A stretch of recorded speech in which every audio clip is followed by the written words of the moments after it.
Thank you, Chairman Murphy, and congratulations on your first hearing. You're doing a great job so far. And I look forward to working with you and really getting to know you. We've already had, on our trip to the border, had an opportunity, even though we've served together for several years, to really forge the relationship that I think is going to be important as we move through fiscal year 2021 and begin to formulate the bill for fiscal year 2022.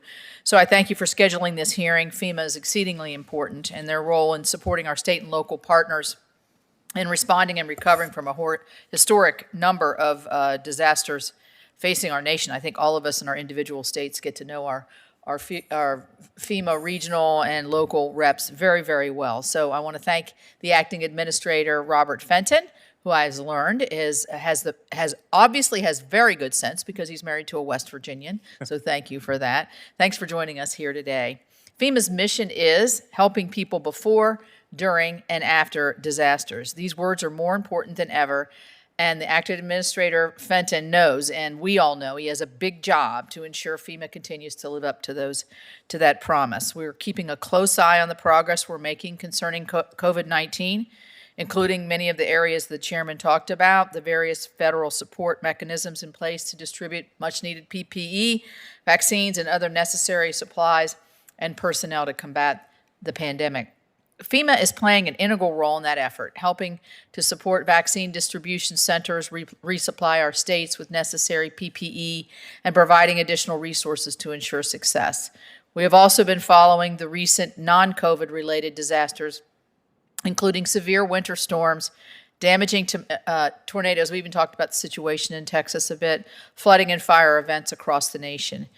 FEMA is also playing an integral role in the current border crisis, working with HHS and other DHS components to identify, procure, and manage an array of temporary shelters and processing centers for the thousands of unaccompanied children crossing our southern border.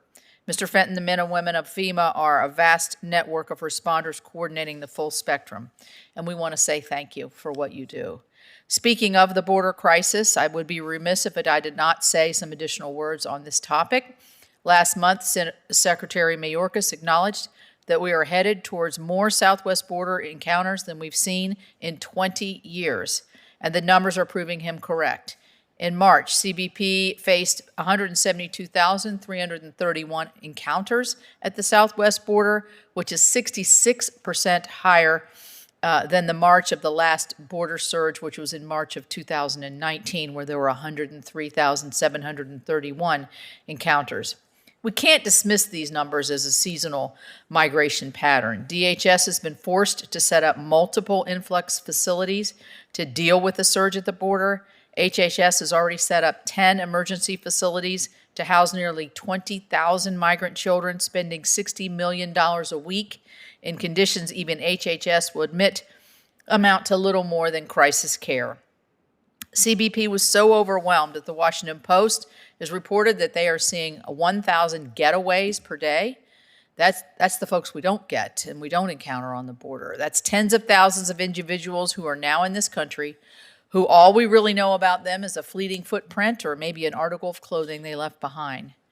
In addition, CBP has had to resort to releasing illegal immigrants from custody into the United States without a notice to appear in immigration court, which is what I can describe as nothing less than a failure of our nation's immigration system. FEMA, which we are here to discuss, has been at the southwest border, and we appreciate that help because obviously describing what I am describing, it's very much needed.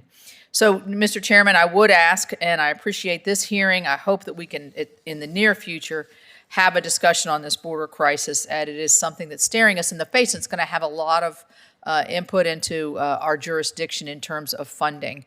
And I think that hopefully that we cannot continue to encourage by policies or others migrants to come in and enter our country, making that very dangerous journey.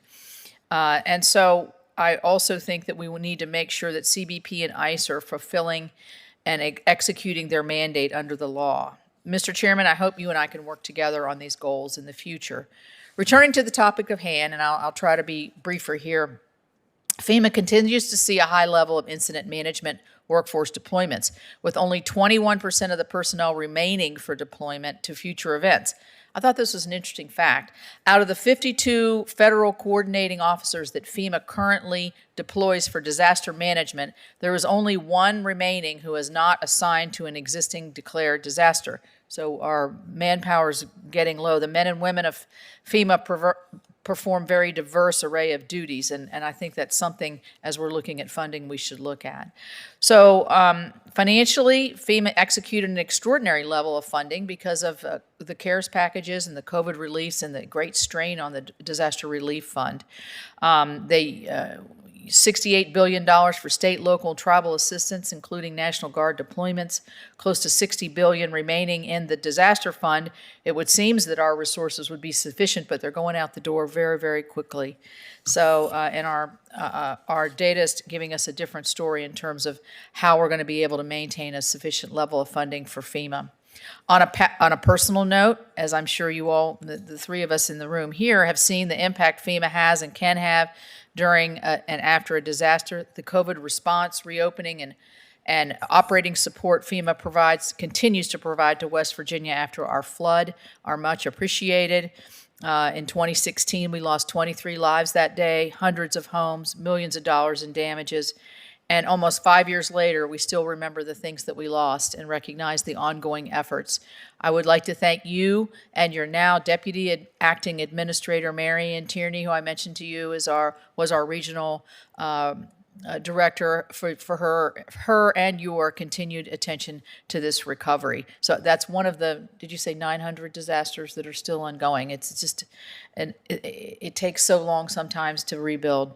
So thank you for appearing with us today, and I look forward to hearing your testimony. Thank you.